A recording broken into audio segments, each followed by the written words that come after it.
Romani, capitolul 2. De aceea, omule, tu care îl judeci pe altul, oricine ai fi, nu poți să te dezvinovățești cu nimic, fiindcă atunci când îl judeci, pe tine însuți te condamni, pentru că tu, cel care judeci, faci aceleași lucruri.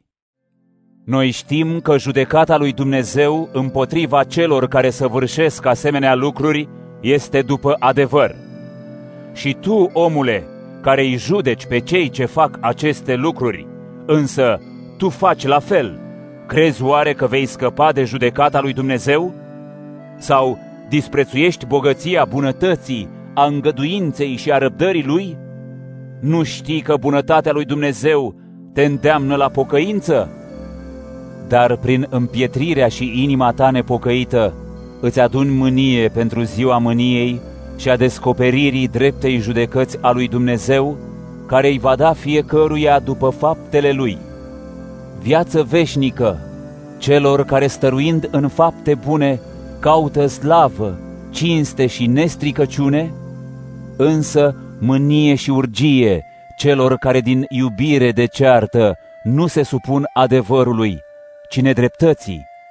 Necaz și strâmtorare se vor abate peste sufletul oricărui om care săvârșește răul, mai întâi peste iudeu, dar și peste grec. Însă slavă, cinste și pace oricui săvârșește binele, mai întâi iudeului, dar și grecului, pentru că Dumnezeu nu este părtinitor. Fiindcă toți care au păcătuit fără să fie sub lege vor pieri fără lege, iar câți au păcătuit sub lege, prin lege vor fi judecați. Fiindcă nu cei care aud legea sunt drepți înaintea lui Dumnezeu, ci aceia care împlinesc legea, ei vor fi îndreptățiți. Căci atunci când neamurile care nu au legea împlinesc din fire cele spuse de lege, aceștia, deși nu au legea, își sunt lege lor înșiși. Ei arată că fapta poruncită de lege este scrisă în inimile lor și despre aceasta dau mărturie atât conștiința cât și gândurile lor, care fie îi vor acuza, fie îi vor apăra în ziua în care Dumnezeu va judeca cele ascunse ale oamenilor potrivit Evangheliei mele prin Iisus Hristos. Dar tu, dacă te numești iudeu, te sprijini pe lege, te lauzi cu Dumnezeu și ești învățat de lege să-i cunoști voia și să poți deosebi ceea ce este de folos.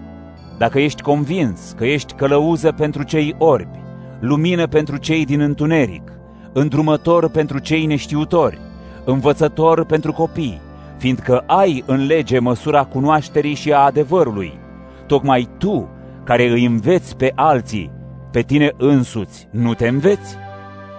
Tu care predici să nu furi, tu furi?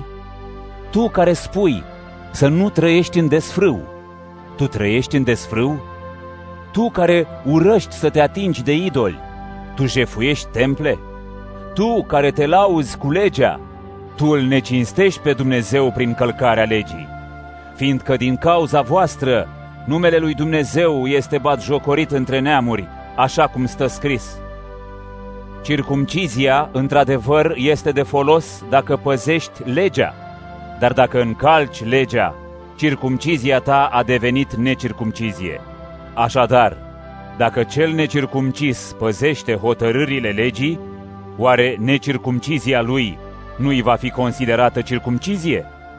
Și el, care din fire este necircumcis, dar împlinește legea, te va judeca pe tine, care ai litera legii și ai circumcizia, însă încalci legea.